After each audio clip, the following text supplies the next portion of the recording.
So mga idol, atong tanaw ng atong kalsada diri sa Sitio Mendoza mga idol.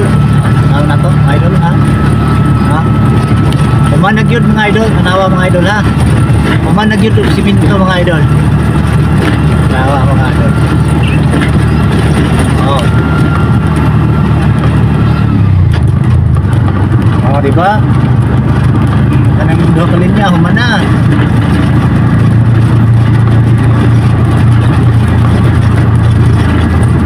Mga idol, no? Diba?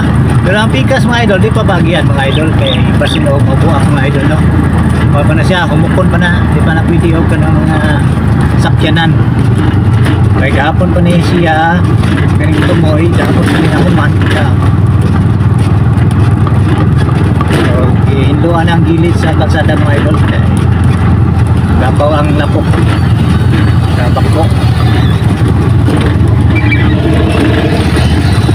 Dalawa, ini ang karaan nga simento sa unang mga idol. So, dere ini ang bagong tugtong. Manasad. Oh, manasad oh.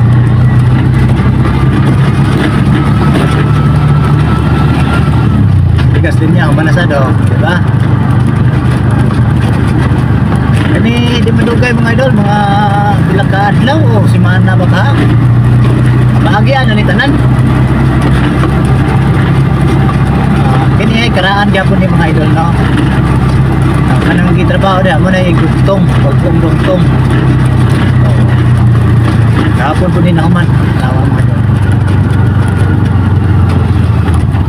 Oh, di ba? Oh, kumana. Umanag yun mga idol, wala na yung problema sa biyahe dali sa parang Mendoza sa mga idol, wala na. Hindi na tayo mag-sound slapok. Pero, manang hikos nilang suga, kaya humanas lang overtime. Wala na overtime mon. Diba mga idol, tama? Oh. Wala na, ano na konto mga idol? Oh, wala na.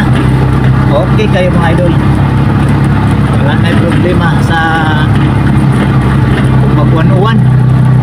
Yan ang problema sa umsawang sa mga lamakan.